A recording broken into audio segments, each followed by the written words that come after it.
Buenos días.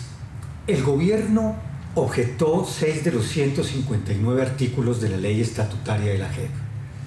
La primera objeción que formuló el presidente fue en contra del artículo 7º, que habla sobre la reparación integral a las víctimas. De acuerdo con esta norma, la reparación integral está en el centro del acuerdo final. Sin embargo, el gobierno objetó esta norma por considerar que no establece de manera clara la obligación principal de los victimarios de reparar integralmente a las víctimas. En concreto, el gobierno señala que la responsabilidad del Estado frente al derecho a la reparación es subsidiaria. Con base en esto, manifiesta que la norma omitió establecer que las FARC son titulares de la obligación colectiva e individual de entregar sus bienes para remediar materialmente los daños producidos en perjuicio de las víctimas y solicita que se modifique el artículo en el sentido de que se señale expresamente la obligación de las FARC de reparar principal e integralmente a las víctimas. ¿Constituye este reproche una objeción por inconveniencia? Me temo que no. En primer lugar, al revisar la estructura argumentativa del reparo formulado en el texto radicado por la Presidencia ante el Congreso, se puede ver que lo que está proponiendo el presidente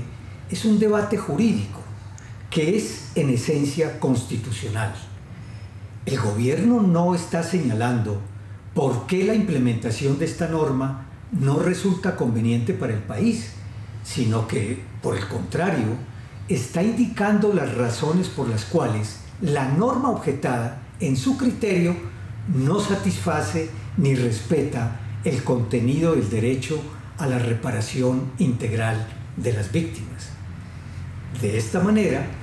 puede decirse entonces que cuando el presidente señala que es necesario que los victimarios sean los primeros en adelantar una reparación material con sus bienes y activos para garantizar un estándar óptimo de reparación integral, ha articulado un argumento típico de constitucionalidad,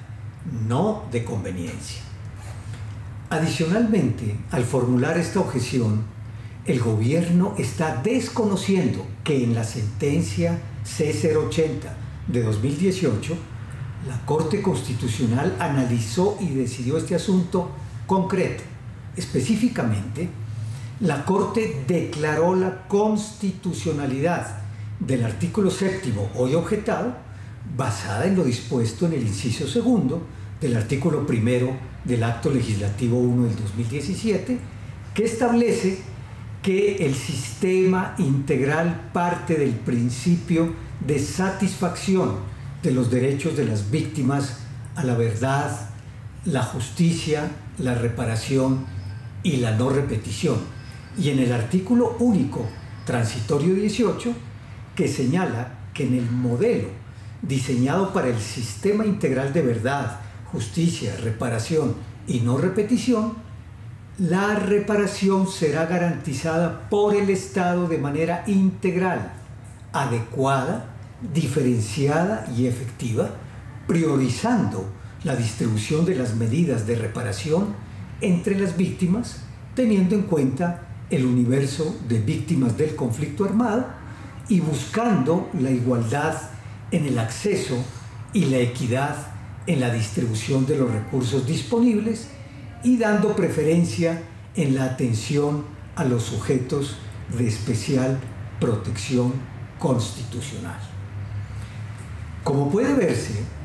el reproche formulado por el gobierno ni siquiera versa en realidad sobre el artículo 7º de la ley estatutaria de la JEP, sino sobre una norma que hace parte de la propia Constitución, el artículo único transitorio 18 del Acto Legislativo 1 del 2017, sobre el cual la Corte ya se pronunció en la sentencia 674 de 2017, cuyos planteamientos fueron retomados por la Corte en la sentencia 080 del 2018. Esto, por supuesto, no es incompatible con la obligación de las FARC prevista en los acuerdos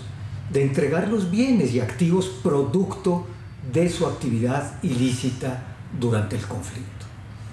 En ese orden de ideas, para Ius Digna, la primera objeción formulada resulta improcedente.